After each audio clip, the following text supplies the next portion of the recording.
শুধু দিদি দেখতে আসছে আর আমার পরিচয় শুনতে ছিল, আমি কোন বংশের সেটা বললাম। আমি বললাম আমাদের বংশ পরিচয় কাহানি। আমার ওই মহারাজ নরক এবং ভগদত্ত, আমরা সেই বংশের লোক। এই কামাখ্যা যেটা মন্দির পূর্বপুরুষের প্যালেস। তারপরে আমাদের পরে রাজবাড়ি হচ্ছে তোমার গোসানিমাই মহারাজ কান্তেশ্বর। আজকে যে বৈঠকটা হলো, এই বৈঠকের যে বিষয়টা, এই বৈঠকটাকেই আপনাদের তৃণমূল থেকে যোগাযোগ করা হয়েছিল না আপনারা কথা বলেছিলেন? প্রথম যোগাযোগ করা হলো। আমি ক্লিয়ার করে বলছি, আমি না কোনো তৃণমূলের কাছে যোগাযোগ করেছি না পশ্চিমবঙ্গের মুখ্যমন্ত্রী মমতার সঙ্গে যোগাযোগ করেছি, কারোর সঙ্গে যোগাযোগ করিনি। ইনি সৌজন্যমূলক আমার সাথে দেখা করতে হচ্ছে। কবে এই বার্তাটা দেওয়া হয়েছিল?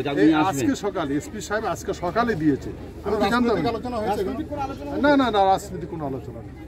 আপনি এলাকার উন্নয়নের জন্য কিছু বললেন মুখ্যমন্ত্রী? উন্নয়নের জন্য যেটা বলার সেটা তো কি বলবো। আর আমি আমার যে ফান্ডের টাকা আছে, এমপি ফান্ডের টাকা, সেটাই পর্যন্ত আমি ইউটিলাইজ করতে পারছি না। হ্যাঁ, কেন, এটা কিসের জন্য? আরে ডিএম সাহেবের সঙ্গে দেখা করতে গেছিলাম, দেখা করেনি। এসপির সঙ্গে চিলা রায়ের জন্ম জয়ন্তীর বিষয়ে আমি এখানে যে 2 বছর এখানে হলো নিউ বানেশ্বরে, এবার আমরা প্রস্তুত নিয়েছিলাম, মাটি কমপ্লিট হয়েছিল। যখন দিচ্ছে না তারপরে আমি এসপির সঙ্গে গিয়েছিলাম, আমাকে এসপির সঙ্গে দেখাই করেনি। তো সেহেতু আমি কি বলবো বলেন, এই বিষয়গুলো কি প্রশাসন আছে কি জানিয়েছেন? না এই বিষয়ে বলিনি, কিন্তু আমি বলেছি যে আমি আপনার সঙ্গে যোগাযোগ করার চেষ্টা করেছি, কিন্তু আমি হয়নি। তো বলছে যে ঠিক আছে, এরপরে কোনো প্রবলেম হবে না বলছে। উনি আচ্ছা কি খেলেন? উনি কি খেলেন?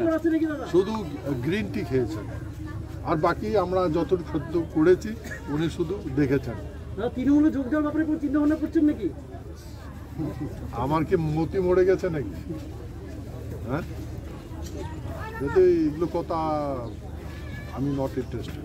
কোনো বার্তা দিলেন কি আপনি? আমি কোনো পলিটিক্যাল দলে নেই, আপনি বুঝেন, আমি কোনো পলিটিক্যাল দলে নেই।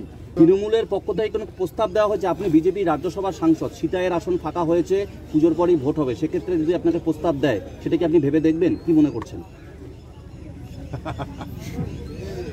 আমি এখন বিধায়ক হব? আপনি কি বলেন, আমাকে বিধায়ক হওয়া প্রয়োজন? যদি আপনাকে প্রস্তাব দেয়, আমি বিজেপি রাজ্যসভার মেম্বার।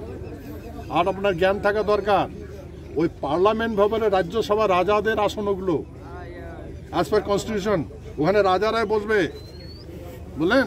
মুখ্যমন্ত্রী না শোনেন, তা আমি ওই রাজসভায় গিয়েছি, ভারতের পার্লামেন্ট ভবনে রাজসভায় গিয়েছি। আমি রাজ্যসভায় লোকসভায় যাইনি।